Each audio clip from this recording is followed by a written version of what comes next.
আমাদের পারস্পরিক সম্প্রীতি, ভালোবাসা, সৌহার্দ্যপূর্ণ আচরণ, বোঝাপড়া এটা বেশ মজবুত। তবে মাঝে মাঝে আমাদের এই সম্প্রীতির ভেতরে অনেকে ফাটল ধরাতে চায়। আমরা যে সুখে আছি, শান্তিতে আছি, এটা অনেকের ভালো লাগে না, ঠিক কিনা বলেন?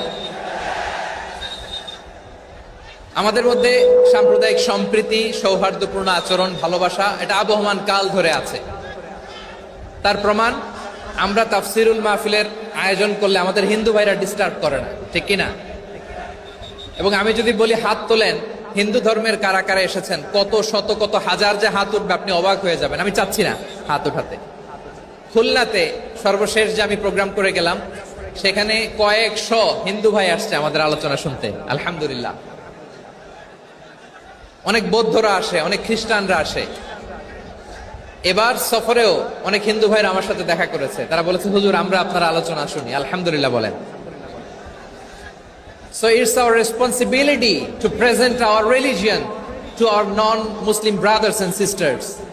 আমাদের অমুসলিম ভাই বোনদের কাছে ইসলামের সৌন্দর্য তুলে ধরা এটা আমাদের দায়িত্ব। We all are the ambassador of Islam. আমরা প্রত্যেকে দায়িত্বশীল, আমরা প্রত্যেকে এক একজন ইসলামের অ্যাম্বাসেডর, আলহামদুলিল্লাহ বলেন। এজন্য এমন ভাবে দ্য বিউটি অফ ইসলাম, ইসলামের সৌন্দর্য আমাদেরকে ফুটিয়ে তুলতে হবে, যাতে করে নন মুসলিমরা শাহাদা পড়ে, কালিমা পড়ে মুসলমান হয়ে যায়। অনেক নন মুসলিম ভাই বোন আমাদের হাতে শাহাদা পড়ে, কালিমা পড়ে মুসলমান হয়েছে, অনেক। সো আমরা যেন ইসলামের বিউটিটাকে তুলে ধরতে পারি, এবং এই যে সম্প্রীতি, এটাকে যেন আমরা অটুট রাখতে পারি। আদতে বাংলাদেশের ইতিহাস বলে আমাদের দেশে কোনো দাঙ্গা নাই, আছে? লালমনিরহাটের ভাইয়ের আওয়াজ করে বলেন, আমাদের দেশে হিন্দু মুসলিম দাঙ্গা আছে? আমরা ভাই ভাই, আওয়াজ করে বলুন তো, আমরা কি ভাই ভাই? কিন্তু কিছু দুষ্ট লোক আছে, তারা আমাদের সম্পর্কের মধ্যে ফাটল ধরাতে চায়, ঠিক কিনা বলেন? মাঝে মাঝে ঝগড়া লাগাতে চায়। দেখবেন পত্রপত্রিকায় দেখা যায় বিভিন্ন ধর্মীয় উপাসনালয়গুলোতে হামলা চালানো হয়। এগুলো রাজনৈতিক উদ্দেশ্য প্রণোদিত, এগুলোর সাথে ইসলামের কোনো সম্পর্ক নাই। এজন্য এই দুর্বৃত্তদের ব্যাপারে আমাদের সাবধান থাকতে হবে। আমরা সবসময় যেমনি ঐক্যবদ্ধ, ইউনাইটেড, আমরা যদি এরকম ইউনাইটেড থাকি, এই সমস্ত দুর্বৃত্তদের কালো হাত ভেঙে দিতে আমাদের 1 ঘন্টাও লাগবে না। চিল্লায় বলো ঠিক কিনা? আমরা সংঘবদ্ধ থাকবো। এই যে আমাদের পিসফুল কোএক্সিস্টেন্স, শান্তিপূর্ণ সহাবস্থান। হিন্দুরা পূজা করে, যেদিন হিন্দুদের পূজা অনুষ্ঠান, আমরা ওই দিন তাফসির মাহফিল করি না, ঠিক কিনা বলেন? যেদিন আমাদের তাফসিরুল কোরআনের প্রোগ্রাম, ওই দিন আমাদের হিন্দু ভাইরা ডিস্টার্ব করে না, সুবহানাল্লাহ। হিন্দুদের পূজা অনুষ্ঠানে মাদ্রাসার ছাত্র যে পাহারা দেয়, গোটা বিশ্বে এরকম দৃষ্টান্ত, নজির বিরল, ঠিক কিনা বলেন? আইন শৃঙ্খলা বাহিনীর পাশাপাশি মাদ্রাসার ছাত্ররা যে সেখানে পাহারা দেয়, গোটা পৃথিবীতে এই দৃষ্টান্ত আপনি পাবেন। মাদ্রাসার ছাত্ররা, তারা তো কোরআনের ধারক, তারা হাদিসের ধারক, তারা কেন মন্দির পাহারা দিবে? এই সম্প্রীতিকে ধরে রাখার জন্য, এই সৌহার্দ্যকে ধরে রাখার জন্য, আমাদের পারস্পরিক ভালোবাসাকে অটুট রাখার জন্য। আওয়াজ করে বলতে হবে, ঠিক কিনা? এখন বলেন, আমাদের এই ভালোবাসা অটুট থাক, আমরা চাই কি চাই না? আমরা হিন্দু মুসলিম মিলেমিশে শান্তিপূর্ণ সহাবস্থান, সাম্প্রদায়িক সম্প্রীতি। লালমনিরহাটের ভাইয়ের আওয়াজ করে বলুন, এই সাম্প্রদায়িক সম্প্রীতি আমরা চাই কি চাই না? আল্লাহ এই দেশকে তুমি বরকতময় করো, বাংলাদেশকে তুমি শান্তিময় করো। আওয়াজ করে সবাই বলেন আমিন। এই জায়গাটাতে সামান্য একটু আওয়াজ হচ্ছিল, এটাও থেমে গেছে, আলহামদুলিল্লাহ, আলহামদুলিল্লাহ। এখন একেবারে everything is in my control, মাশাআল্লাহ। ঠিক আছে, আমি মূল আলোচনায় যাই। প্রিয় ভাইরা, আমি বলেছিলাম আমার আলোচনার বিষয় হচ্ছে শান্তিপূর্ণ সহাবস্থান, সাম্প্রদায়িক সম্প্রীতি। আমরা দেখব ইসলাম আমাদেরকে কি কি দিক নির্দেশনা দেয়। শান্ত হইতে হবে, খরগোশের কানের মতো কান দুটো আমার দিকে করে রাখেন। আমি এখনো উঠে যাব, হাত মারায় লাভ নাই, আমি উঠে যাব। তাকায় থাকো আর কান খাড়া, আওয়াজ হবে না। হ্যাঁ, মাশাআল্লাহ, মাশাআল্লাহ, ঠিক আছে। আমরা দেখব যে রাসূল সাল্লাল্লাহু আলাইহি ওয়াসাল্লাম এই পিসফুল কোএক্সিস্টেন্সের জন্য আমাদের কি শিখিয়েছেন, কি কি গাইডলাইন দিয়েছেন। আমরা 1 2 3 4 করে এগুলো আপনাদের সাথে শেয়ার করব। আমি আপনাদের খেদমতে সূরাতুল আনআমের 108 নম্বর আয়াত তেলাওয়াত করেছি। এখানে আল্লাহ রাব্বুল ইজ্জা ওয়াল জালাল তিনি ইরশাদ করছেন, ওয়ালা তাসুবুল্লাযীনা ইয়াদউনা মিন দুনিল্লাহি ফায়াসুবুল্লাহা আদওয়াম বিগাইরি ইলম কাযালিকা যায়্যান্না লিকুল্লি উম্মাতিন আমালাহুম সুম্মা ইলা রাব্বিহিম মারজিউহুম ফায়ুনাব্বিউহুম বিমা কানু ইয়ামালুন। রব্বুল আলামিন বলেন, গোলাম ও আমার ইমানদার বান্দারা শোনো শোনো, ও আমার বিশ্বাসী বান্দারা শোনো শোনো, লা তাসুবুল্লাযীনা ইয়াদউনা মিন দুনিল্লাহ ফায়াসুবুল্লাহা আদওয়াম বিগাইরি ইলম। ও আমার বিশ্বাসী বান্দারা, যারা আল্লাহকে ব্যতি রেখে আল্লাহকে বাদ দিয়ে অন্য উপাস্যকে ডাকে, দেবীর পূজা করে, দেবতাদের পূজা করে, তোমরা খবরদার তাদের গালি দিও না। আওয়াজ করে বলেন, কি দিও না? আল্লাহ বলেন, ও বিশ্বাসীরা শোনো, যারা আল্লাহকে বেছে রেখে দেব দেবীর পূজা করে, অন্য উপাস্যের পূজা করে, তাদেরকে ডাকে, ওই দেবতাদেরকে তোমরা গালি দিও না। যদি ওই দেবতাদেরকে গালি দাও তাহলে ভুলবশত, শত্রুতাবশত তারা তোমাদের রব আল্লাহকে গালি দেবে, ঠিক কি না? তোমরা যদি তাদের দেবতাদের গালি দাও, ওরা রেগে তোমার আল্লাহরে গালি দিবে, তাহলে আল্লাহরে গালি খাওয়ানোর কারণ হয়ে গেলাম আমি, ঠিক কি না? বলেন।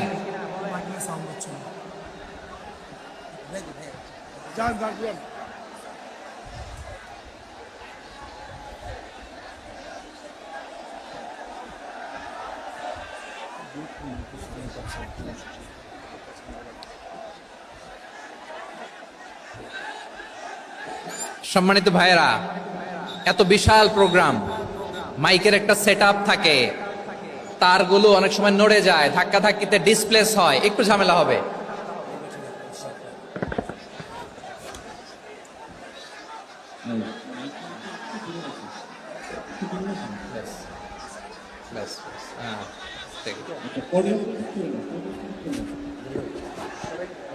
ঠিক আছে, একটু একটু সমস্যা হবে মাঝে মাঝে।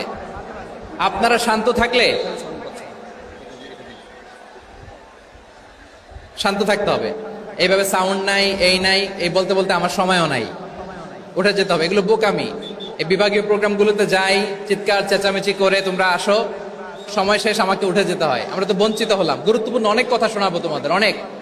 প্রিয় ভাইরা, আপনারা শান্ত হয়ে বসুন, শান্ত হয়ে। রব্বুল আলামিন বলেন, খবরদার বিশ্বাসীরা, আল্লাহ ছাড়া যারা অন্যান্য উপাস্যদেরকে ডাকে, দেবতাদেরকে ডাকে, তাদেরকে তোমরা গালি দিও না। ওই সমস্ত দেবতাদেরকে যদি তোমরা গালি দাও তাহলে তারা আল্লাহকে গালি দিবে, ঠিক কিনা বলেন? আমরা দেবতাদের গালি দিলে ওরা আল্লাহকে গালি দিবে। রব্বুল আলামিন বলেন, খবরদার দেবতাদেরকে গালি দিও না, তাহলে ওরা তোমার রব আল্লাহরে গালি দেবে। প্রতিটি জাতির জন্য তাদের কাজকে আমি আল্লাহ সুশোভিত করে রেখেছি, তারা সবাই একদিন আমার কাছেই ফিরে আসবে। এরপর আমি রব্বুল আলামিন তাদের আমলনামা তাদেরকে জানিয়ে দেব। সুবহানাল্লাহ পড়ে। প্রিয় ভাইয়েরা, আল্লাহ তাআলা বলেছেন, খবরদার গালি দিও না। আদেশটা কার? আওয়াজ করে বলেন তো। হিন্দুদের দেবতা দেবদেবীদেরকে গালি দেওয়া যাবে না। আওয়াজ করে বলুন প্রিয় ভাইয়েরা, এই আদেশটা কার? এই আপনাদের গলার আওয়াজ। অন্য ধর্মের দেবতাদেরকে যে গালি দেওয়া যাবে না, এই আদেশটা কার? আরো জোরে বলুন, কার? গালি দিবেন কোন দেবতাকে? দিবেন? যদি দেন তাহলে ওরা আল্লাহরে গালি দিবে। তাহলে আল্লাহরে গালি খাওয়াইলো কে? আপনি, ঠিক কিনা বলেন? আমি আল্লাহকে গালি খাওয়ানোর কারণ হলাম, কারণ আমি যদি গালি না দিতাম ওরা আমার রবকে গালি দিত না। আওয়াজ করে বলেন ঠিক কিনা? তাহলে প্রিয় ভাইয়েরা, ইসলাম আমাদেরকে শিখায়, সূরাতুল আনআমের 108 নম্বর আয়াত থেকে আমরা বুঝলাম, কোন ধর্মকে ছোট করা যাবে না। অন্য ধর্মকে ছোট করা মানে ইসলামকে ছোট করা। অন্য ধর্মের দেবতাকে গালি দেওয়া মানে আল্লাহকে গালি খাওয়ানো। আওয়াজ করে বলেন ঠিক কিনা? খবরদার, এটা করা যাবে না। আর অন্য ধর্মের দেবতাকে যদি আপনি গালি দেন, ওরা ইসলাম থেকে দূরে সরে যাবে। যাও ইসলামের প্রতি আকৃষ্ট হয়েছিল আর কোনোদিন ইসলামের ধারে কাছে আসবে না। আওয়াজ করে বলেন ঠিক কিনা? এজন্য কখনো কোনোদিন অন্য ধর্মের দেবতাদেরকে গালি দেয়া যাবে না। অন্য ধর্মের কোন দেবতাদেরকে আমরা গালি দিব না, গালি দিব না, বরং ইসলামের beauty, the beauty of Islam, ইসলামের সৌন্দর্যকে আমরা তুলে ধরব। আমরা যদি বিশ্বনবী সাল্লাল্লাহু আলাইহি ওয়াসাল্লামের জীবনের দিকে তাকাই, তাহলে আমি দেখব বিষ্ণু ইসলাম মক্কাতে কিংবা মদিনাতে অন্য ধর্মের লোকদের সাথে খুব পিসফুলি লাইফ লিড করেছেন। হোক মুশরিক, হোক খ্রিস্টান, হোক ইহুদি, বিশ্বনবী সবার সাথে মিলেমিশে ছিলেন। আলহামদুলিল্লাহ বলেন। ইসলাম হচ্ছে পিসফুল রিলিজিয়ান। অন্য ধর্মের প্রতি সহনশীলতার সবক ইসলাম আমাদেরকে দেয়। কিন্তু প্রতিটি মুসলিমের এটা মনে রাখতে হবে, আল্লাহর কাছে পছন্দনীয় গ্রহণযোগ্য ধর্ম, জীবনাদর্শ একটি, সেটা হচ্ছে ইসলাম। আওয়াজ করে বলেন সেটা কি? লালমনিরহাটের ভাইয়েরা আওয়াজ করে বলুন, আল্লাহর কাছে মনোনীত ধর্ম একটি, সেটা কি? এজন্য রব্বুল আলামিন বলেন, ইন্নাদ-দীনা ইনদাল্লাহিল ইসলাম, আল্লাহর কাছে মনোনীত গ্রহণযোগ্য অ্যাকসেপ্টেড ধর্ম মতাদর্শ একটা, সেটা হলো ইসলাম। ইসলাম ছাড়া অন্য কোন ধর্ম যদি কেউ তালাশ করে, তার ওই ধর্ম আল্লাহ গ্রহণ করবে না। ওমাই ইয়াবতাগি গায়রাল ইসলামি দীনান ফালাই ইউকবালা মিন ওয়া হুয়া ফিল আখিরাতি মিনাল খাসিরিন।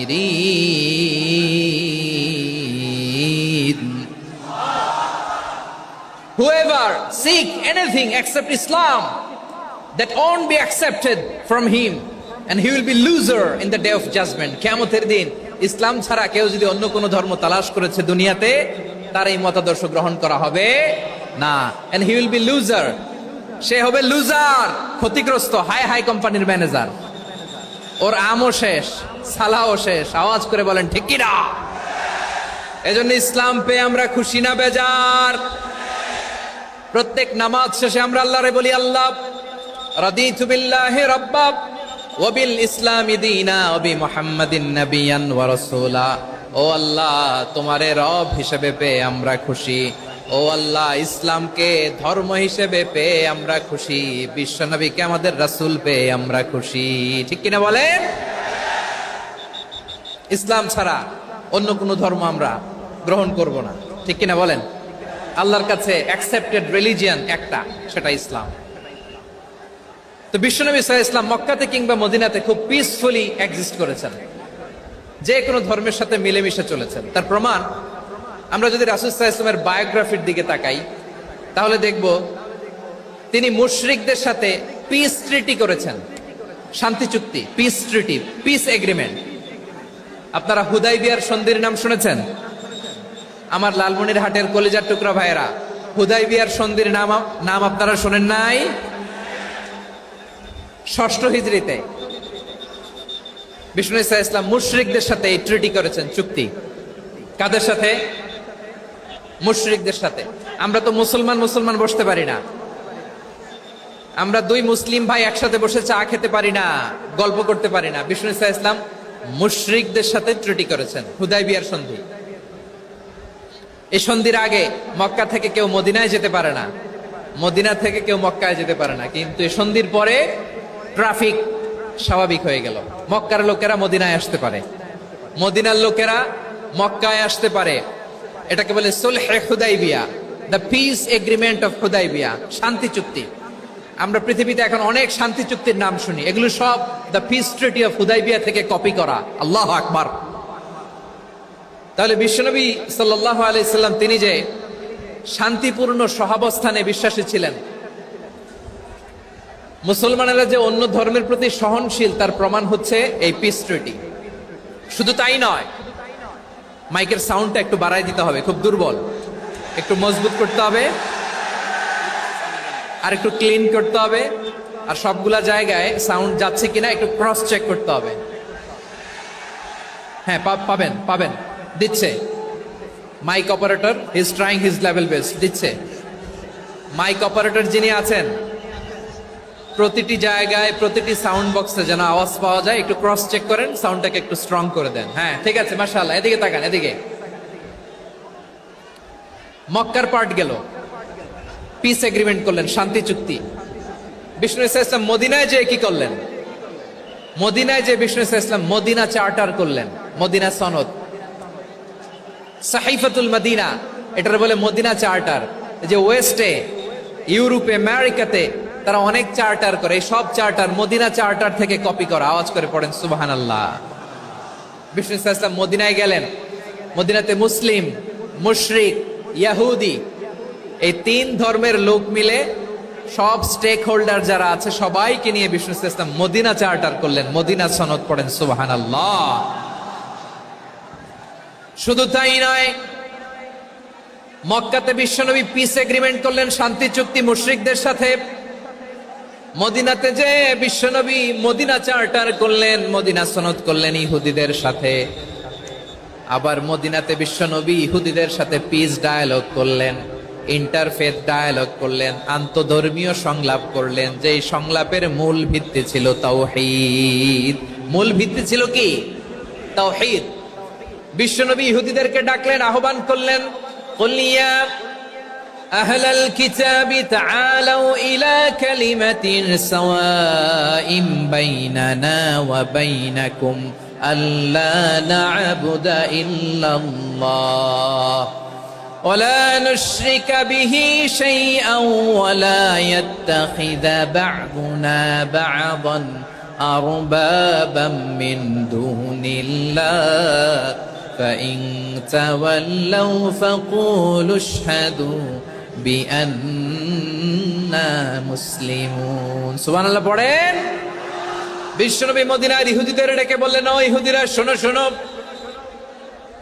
আসো এমন একটা আদর্শের প্রশ্নে আমরা একত্রিত হই, যে আদর্শের প্রচার তোমাদের নবীরাও করেছে, আমিও করি।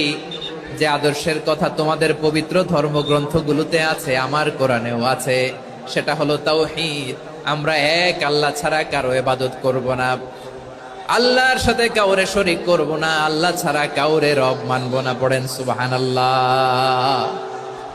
তাহলে আমার প্রিয় লালমনিরহাটের ভাইরা, মদিনাতে যে তিনি মদিনা চার্টার করলেন, মদিনা সনদ, পিস ডায়ালগ করলেন, শান্তির সংলাপ, ইন্টারফেথ ডায়ালগ করলেন, আন্তধর্মীয় সংলাপ, যার ভিত্তি ছিল তাওহীদ। সুবহানাল্লাহ পড়েন। তাহলে অন্য ধর্মের প্রতি সব সময় ইসলাম সহনশীল, টলারেন্স। যদি আপনি দেখতে চান ইসলামের নবী বিশ্ব নবীর দিকে তাকান, ঠিক কিনা বলেন? আমরা তো সংখ্যালঘুদের রাইটস প্রোটেক্ট করার জন্য কত আইন বানাই, কত বৈঠক করি, কত সংবাদ সম্মেলন করি। বিষ্ণু সাল্লাল্লাহু আলাইহি ওয়াসাল্লাম সংখ্যালঘুদের রাইটস এর ব্যাপারে, অধিকারের ব্যাপারে যে কথা বলেছেন, শুনলে আপনি অবাক হয়ে যাবেন। বিশ্বনবী বলেন, আলা মান যালামা মুআহাদান আও ইনতাকাসাহু আও কাল্লাফাহু ফাওকা তাআতিহি আও কাল্লাফাহু ফাওকা তাকাতিহি আও আখাযা মিনহু শাইআন বিগাইরি তিবি নাফসিন ওয়া আনা হাজিজুহু ইয়াউমাল কিয়ামা। খবরদার, জেনে রাখো, কেউ যদি কোনো সংখ্যালঘুর উপরে অত্যাচার করে, কোনো সংখ্যালঘুর প্রাপ্য থেকে যদি কেউ কাউকে ঠকায়, সংখ্যালঘুর উপর যদি কেউ কষ্ট দেয়, কোনো সংখ্যালঘুর সম্পদ যদি কেউ জোর করে কেড়ে নেয়, আমি কিয়ামতের দিন বিশ্বনবী ওই সংখ্যালঘুর পক্ষে আর ওই মুসলমানদের বিপক্ষে বাদী হয়ে দাঁড়াবো। সুবহানাল্লাহ বলতে পারলেন না? আল্লাহু আকবার।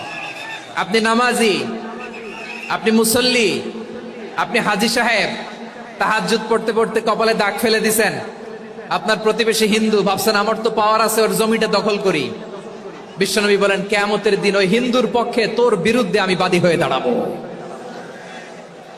পৃথিবীর কোন ধর্মে এরকম স্টেটমেন্ট পাবেন? পাবেন? আপনি ভাবছেন আপনি নামাজ পড়লে হাজী সাহেব কপালে দাগ ফেলায় দিলে আপনি সেলসালায় জান্নাতে চলে যাবেন না? খবরদার।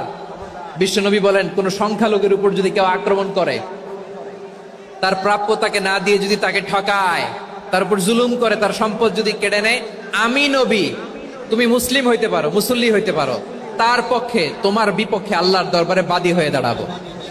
আচ্ছা লালমনিরহাটের ভাইরা, কথা বুঝতে পারলে আওয়াজ করে উত্তর দেন। বিশ্বনবী যদি কারো বিপক্ষে দাঁড়ায়, কিয়ামতের দিন, আই রিপিট, আমি আবারও বলছি, বিশ্বনবী যদি কিয়ামতের দিন কারো বিপক্ষে দাঁড়ায়, ও তো সেলসেলায়া জান্নাতি, তাই না? জান্নাতি না? যে নবীর সুপারিশ ছাড়া জান্নাতের গেটও দেখা যাবে না, ওই নবী যদি বলে তোর বিপক্ষে আমি বাদী হয়ে দাঁড়াবো, ওই জান্নাতে আর ঢোকার কোনো সুযোগ আমাদের থাকবে? এখানেই শেষ না আমার প্রিয় লালমনিরহাটের ভাইয়েরা, এখানেই শেষ নয়। বিশ্বনবী বলেন মান কাতালা মুআহাদান, বুখারীর বর্ণনা, মান কাতালা মুআহাদান লাম ইয়ারাহ রাইহাতাল জান্নাহ।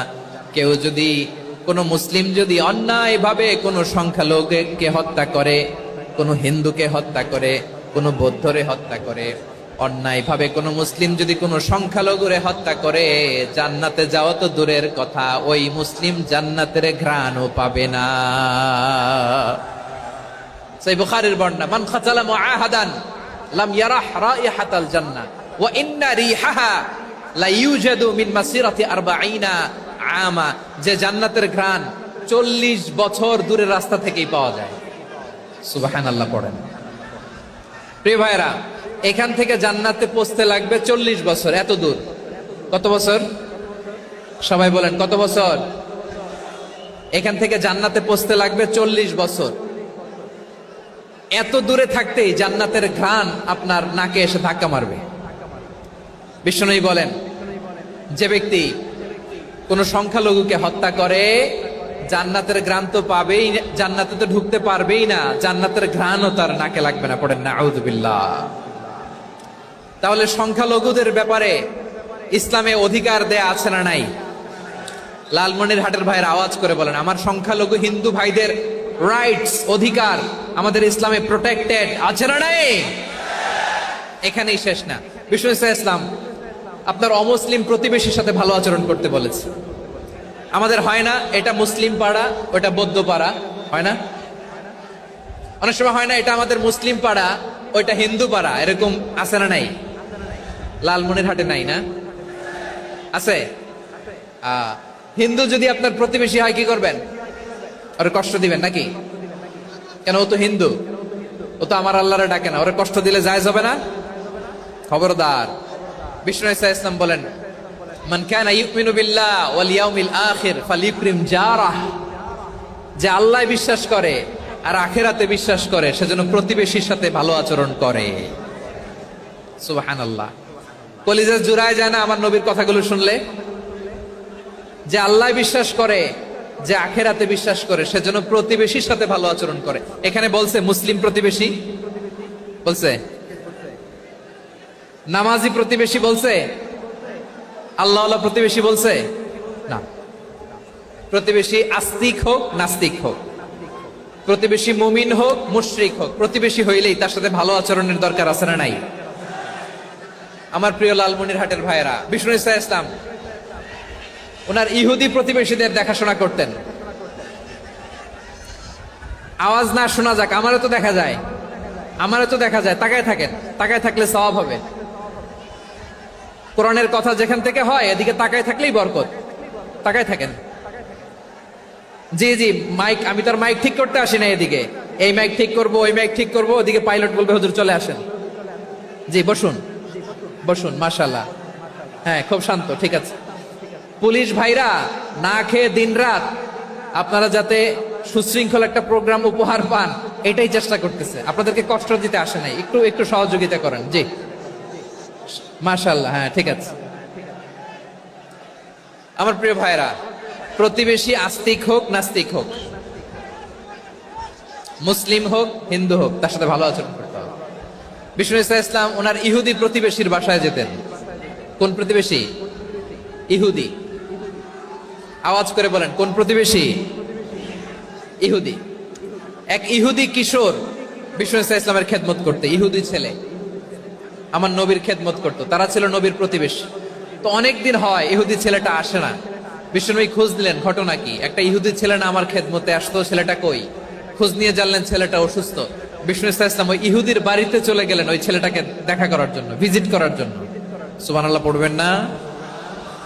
গেলেন, যে দেখে ইহুদি ছেলেটা মুমূর্ষ, জান যায় যায় ভাব, বিছানায় পড়ে আছে, তার বাবা দাঁড়ানো।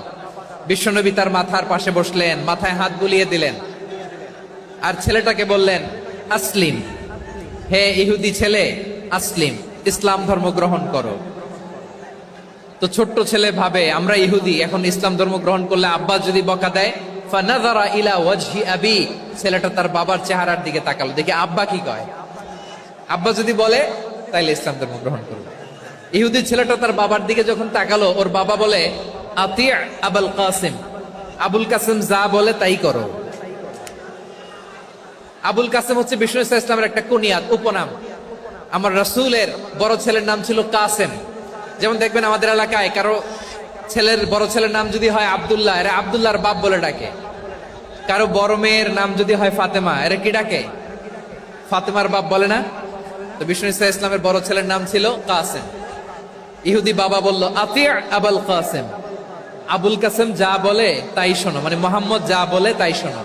এই কথা শুনে ছেলে সাহস পাইছে, ছেলে আবার পড়তে আরম্ভ করলো আশহাদু আল্লাহ ইলাহা ইল্লাল্লাহ ওয়া আশহাদু আন্না মুহাম্মাদার রাসূলুল্লাহ, পড়েন আল্লাহু আকবার। বিশ্বনবীর আহ্বান শুনে ওই আহ্বানে সাড়া দিয়ে ইহুদি ছেলে শাহাদা পড়ে মুসলমান হয়ে গেল। তার হৃদয়টারে ইমানের নূর দিয়ে আলোকিত করে দিল কে? প্রিয় ভাইরা, এবার রাসূল সাল্লাল্লাহু আলাইহি ওয়াসাল্লাম বের হয়ে আসলেন ঘর থেকে, আর বললেন আলহামদুলিল্লাহিল্লাযী আনকাযাহু মিনান নার, প্রশংসা সে আল্লাহর যে আল্লাহ জাহান্নামে চলে যাচ্ছিল প্রায় এমন একটা লোককে মুহূর্তের মধ্যে কালেমায়ে শাহাদাতের বদৌলতে জান্নাতি বানায় দিলেন। আওয়াজ করে পড়েন সুবহানাল্লাহ। এই হাদিস থেকে আমরা কি শিখলাম? What is the moral of the story? এক নম্বর স্টোরি হলো, প্রতিবেশী ইহুদি হোক হিন্দু হোক, যাবেন, সুসম্পর্ক রাখবেন, উপহার দিবেন, বিপদে পাশে দাঁড়াবেন, তাইলেই তো আপনাদের প্রতি, মুসলমানদের প্রতি তারা আকৃষ্ট হবে, ঠিক কিনা বলেন? আপনি যদি হিন্দুদের সাথে বৌদ্ধদের সাথে নাই মিশেন, নাস্তিকের কাছে নাই যান, তো ইসলামের সৌন্দর্যটা ওরা বুঝবে কেমনে? আমার অনেক হিন্দু পরিচিত ভাই আছে, ওরা আমাদের ইফতারির প্রোগ্রামে এসে একসাথে ইফতারি করে।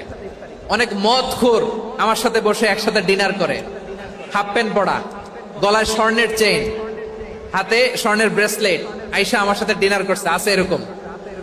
গাঁজাখোর, আমি বলি আসো, welcome welcome to my dinner, আসো বসো, বসলেই তো আমি ওর ডিএনএ, চিন্তার ডিএনএ চেঞ্জ করে দেওয়ার সুযোগ পাবো। চিল্লায় বলো ঠিক কিনা? আসতে হবে আমার কাছে। Our door is open, the door of Islam is open 24/7। সব সময় আমাদের ইসলামের দরজা আমার অমুসলিম ভাইদের জন্য খোলা আছে না নাই? এই হাদিস থেকে দুইটা শিক্ষা। এক নম্বর শিক্ষা, প্রতিবেশী মুসলিম হোক অমুসলিম হোক, যান, অসুস্থ হইলে একটু আপেল নিয়ে যান, আঙ্গুর নিয়ে যান, কমলা নিয়ে যান, তাদের সাথে ভালো আচরণ করেন।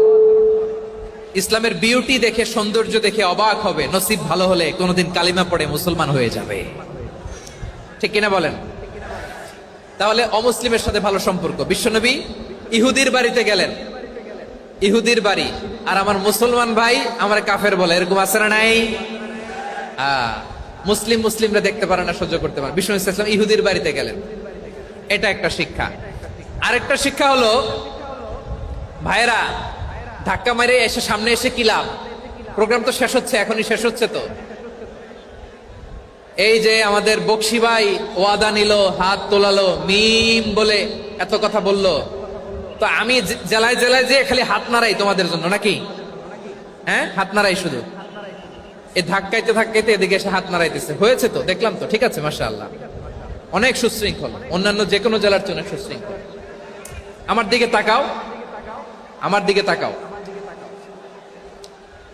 ঠিক আছে। এই যে দাঁড়িয়ে আছে, একটা ছেলে নড়ে না, দেখছেন? মাশাআল্লাহ মাশাআল্লাহ মাশাআল্লাহ। হ্যাঁ, এইভাবেই। আর কয়েকটা মজাদার কথা আছে, শোনো। এই হাদিস থেকে আমাদের শিক্ষা হলো, আমার প্রতিবেশী যেই ধর্মের হোক আমি সম্পর্ক রাখবো। অসুস্থ হলে যাব, কি বলেন ভাইরা? যাবেন না? যাবেন না আপনারা? আচ্ছা, 2 নম্বর শিক্ষা হলো, বিষ্ণু ইসলামের খাদেম ছিল ইহুদি, এতদিন খেদমত করলো, একদিনও বিশ্বনবী ওরা কালিমার দাওয়াত দেয় নাই। কারণ কি?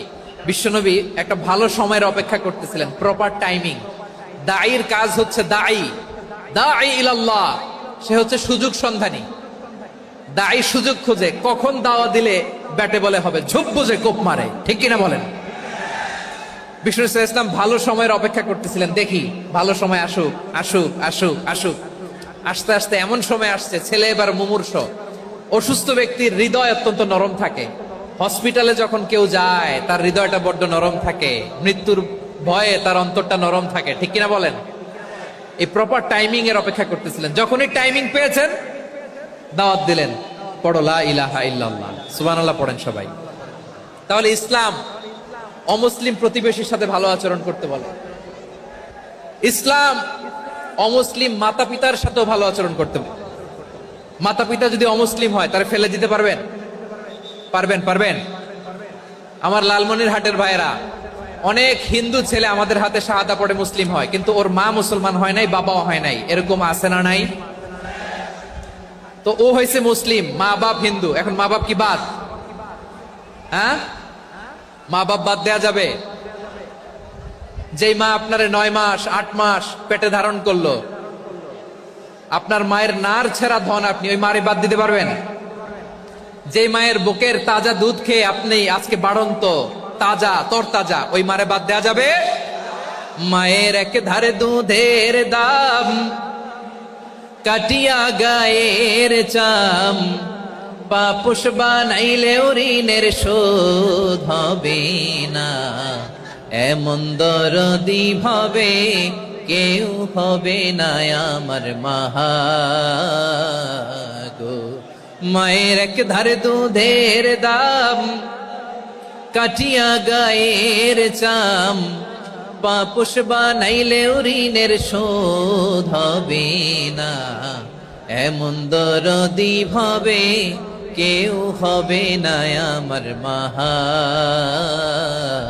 গো, ঠিক কিনা? মাকে তো বাদ দেয়া যায় না। وَقَضَى رَبُّكَ أَلَّا تَعْبُدُوا إِلَّا إِيَّاهُ وَبِالْوَالِدَيْنِ إِحْسَانًا। আল্লাহ বলে অবধারিত দুইটা ভার্ডিক তোমাদের জন্য, এক আল্লাহর ইবাদত করবা আর মা বাবার প্রতি ইহসান করবা। আদেশটা কার? মা বাবার প্রতি ইহসান করতে হবে। আমার মা হিন্দু হোক ভালো আচরণ করতে হবে, বৌদ্ধ হোক ভালো আচরণ করতে হবে। আমার যে সমস্ত হিন্দু ভাইয়েরা মুসলিম হয়েছে, তোমাদের মা বাবা এখনো মুসলমান হয় নাই, তাদের সাথে ভালো আচরণ করতে হবে। আপনাদের খেদমত নিজে করতে হবে অথবা খেদমতের ব্যবস্থা করাই দিতে হবে। মান্থলি যে খরচ লাগে এটা দিতে হবে। আরে তুমি এখন মুসলিম, তোমার মা বাবা হিন্দু, এখনই তো সুযোগ ইসলামের সৌন্দর্য দেখানো। এখন মা বাবা যদি দেখে আরে এটা হিন্দু থাকতে তো বদমাইশ ছিল, বেয়াদব ছিল, কি এমন ধর্ম সে গ্রহণ করলো যেটা গ্রহণের সাথে সাথে সে পাল্টে গেল? কি এমন ধর্ম সে গ্রহণ করেছে যেটা তার জীবনকে আলোকিত করে দিয়েছে? নসিব ভালো হইলে তারাও কালিমা পড়ে মুসলমান হয়ে যাবে। বিষ্ণু ইসলামের স্ত্রীর নাম ছিল আয়েশা রাদিয়াল্লাহু তাআলা আনহা, আবু বকর রাদিয়াল্লাহু তাআলা আনহুর মেয়ে। আবু বকর রাদিয়াল্লাহু তাআলা আনহুর আরেক মেয়ের নাম হচ্ছে আসমা। কি নাম? দুজনই আবু বকর রাদিয়াল্লাহু তাআলা আনহুর মেয়ে, আসমা আর আয়েশা। নাম দুইটা কেমন লাগে? আসমা নামটা কেমন লাগে? আয়েশা নামটা কেমন লাগে? সবার ভালো লাগে নাই? নাম দুটো আপনাদের ভালো লাগে? লালমনিরহাটে অনাগত যদি কন্যা সন্তান হয়, যদি মনে চায় আসমা রেখে দিতে পারবেন, যদি মনে চায় আয়েশা রেখে দিয়েন। দেশে বিদেশে এয়ারপোর্টে রাস্তা ঘাটে শুধু বলে হুজুর একটা নাম দেন, আমার ছেলের একটা নাম দেন, মেয়ের একটা নাম দেন। তো আমার মনে আছে যশোরের 8 দিনের মাহফিলে আমি একটা দুইটা নাম দিয়েছিলাম। আজকে লালমনিরহাটের এই প্রোগ্রামে কন্যা সন্তান যদি হয় দুটা নাম দিলাম, আসমা কিংবা আয়েশা। ইনশাআল্লাহ পড়েন। দুজন বোন, এক মায়ের না, বাবা এক মা দুইজন। আয়েশা রাদিয়াল্লাহু তাআলা আনহার মায়ের নাম উম্মে রুমান, আর আসমা রাদিয়াল্লাহু তাআলা আনহার মায়ের নাম কুতাইলা বিনতে আব্দুল উজ্জা। আবু বকর রাদিয়াল্লাহু তাআলা আনহু 4টা বিয়ে করেছিলেন। তো একই ঘটনা ঘটেছে এই ফ্যামিলিতে। আসমা ইসলাম ধর্ম গ্রহণ করে মুসলিমা, কিন্তু তার মা কুতাইলা মুশরিকা। আই রিপিট, বোঝার জন্য আমি আবারও বলি, আসমা রাদিয়াল্লাহু তাআলা আনহা মুসলিমা, আর আসমার মা কুতাইলা, আওয়াজ করে বুঝে থাকলে বলেন, আসমার মা মুশরিকা। তার মানে মেয়ে মুসলিম, মা অমুসলিম। ভেজাল আছে না নাই? কিন্তু কুতাইলা আর ধৈর্য ধারণ করতে পারে না। নার ছেড়া ধন, কলিজার টুকরা ধন, কলিজার টুকরা সন্তান। আসমারে দেখতে বড্ড মন চায়। সাইয়েদনা আসমা রাদিয়াল্লাহু তাআলা আনহা মক্কা থেকে হিজরত করে মদিনায় চলে গেলেন। হুদাইবিয়ার পর যখন মক্কা মদিনার ট্রাফিক স্বাভাবিক হলো, মক্কার লোক মদিনায় যায়, মদিনার লোক মক্কায় আসে। কোচাইলা কলিজার টুকরা সন্তান আসমারে দেখার জন্য কিছু উপহার নিয়ে বিশাল মরুপথ পাড়ি দিয়ে মক্কা থেকে মদিনায় যায়। সুবহানাল্লাহ বলেন। এখন মা আসছে মেয়ের সাথে দেখা করতে, মেয়ে তো আর দেখা দেয় না। মেয়ে ভাবছে আমার মা তো মুশরিকা, অপবিত্রা, তার সাথে কি দেখা দেয়া যাবে? বিশ্বনবীর দরবারে চলে গেলেন। সুবহানাল্লাহ বলেন। কি সৌভাগ্যবান ছিল তারা, মাসলা জানার দরকার হলেই নবীর দরবারে চলে যেত। ঘরে বউয়ের সাথে ঝগড়া হলে নবীর দরবারে চলে যেত। অনেক সাহাবী বলে আমার পেটে ক্ষুধা লাগলো আমি নবীর কাছে চলে যেতাম, কারণ নবীর চেহারার দিকে তাকালেই আমার পেটের ক্ষুধা মিটে যেত। সাইয়েদনা আসমা রাদিয়াল্লাহু তাআলা আনহা বিশ্বনবীর কাছে চলে গেলেন, যে বললেন ইয়া রাসূলুল্লাহ ইয়া হাবিবাল্লাহ ইন্না উম্মি কাদিমাতুন ইলাইয়া ওয়া হিয়া রাগিবা। আমার মা মক্কা থেকে অনেক দূর মরুর পথ পাড়ি দিয়ে উপহার সামগ্রী নিয়ে মদিনায় আমার সাথে দেখা করতে এসেছে গো নবী। আমার জানতে বড্ড ইচ্ছে হয় আমি আমার মুশরিকা মায়ের সাথে একটু দেখা করতে পারবো কিনা। আফা আসিলুহা, আগে যেমনি আমি আমার মায়ের সাথে ভালো আচরণ করতাম, যেমনি আমি আমার মায়ের সাথে সদাচরণ করতাম গো নবী, এখন আমি মুসলিমা মা মুশরিকা, এখনো কি আগের মতো সদাচরণ করতে পারবো নাকি?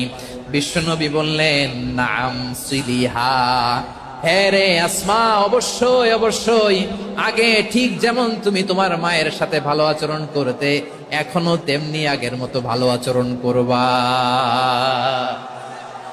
আওয়াজ করে পড়েন সুবহানাল্লাহ। কি ইসলাম আমরা পেয়েছি! কত ব্রড মাইন্ডেড আমাদের ইসলাম, কত ওপেন মাইন্ডেড ইসলাম, কত ওপেন আপ করতে পারে, চিন্তা করতে পারেন। বিষ্ণু বললেন হ্যাঁ অবশ্যই, নাম সুলিহা, আগে যেমনি ভালো আচরণ করছো আসমা এখন ওইরকমই করো, পারলে আরো বাড়াই করো। সুবহানাল্লাহ বলেন। তাহলে আমার যে হিন্দু ভাইয়েরা, হিন্দু বোনেরা, ইমানের বদৌলতে দৌলতে আপনি ধন্য হয়েছেন, আপনার আম্মা আব্বা এখনো মুসলমান হয় নাই, তাদের জন্য দোয়া করেন, তাদের জন্য দোয়া করেন, আল্লাহ যেন তাদেরকেও ইমানের দৌলত দান করে। আমরা সবাই পড়ি আমিন, আরো জোরে পড়েন আমিন। এখন বলেন ইসলাম কি ন্যারো মাইন্ডেড রিলিজিয়ান না ব্রড মাইন্ডেড?